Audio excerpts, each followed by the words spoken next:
during this Lenten season, we are each invited to think about how our own trunks are being dug around and what's being laid down around them. And then how we might live more fully, more richly in this promise. The thing that I love about the fig tree is that it produces a fruit, but it doesn't make any of the choices on its own. It is about the one who comes, who nurtures, who cares for, who tends. So the onus isn't on us. We simply absorb the nutrients that are around us. We allow the love, the care that is around us to feed us. We allow the scriptures to inform us. We allow the prayer that is already placed in our hearts and in our minds to rise up, to nurture. And then we merely become vessels of new life taking root and fruit being born. We are given a new orientation, not that sin or offenses are about us, but rather that in the midst of those times of despair where things seem hopeless, that God comes again, tends what is already there, and invites us into a new way of being.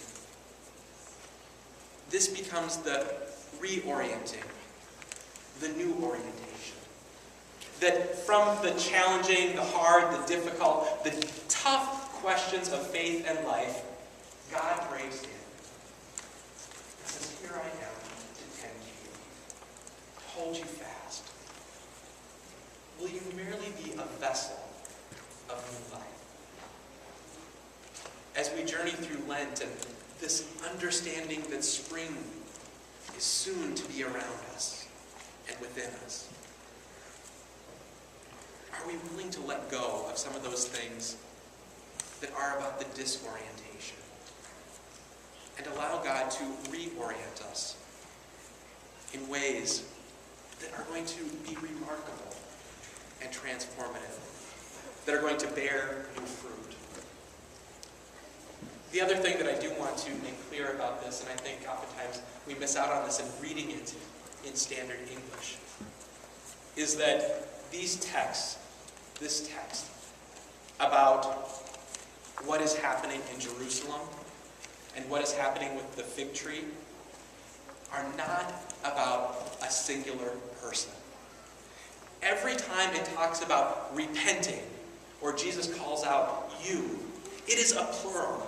This is an institutional thing about new life and growth taking hold.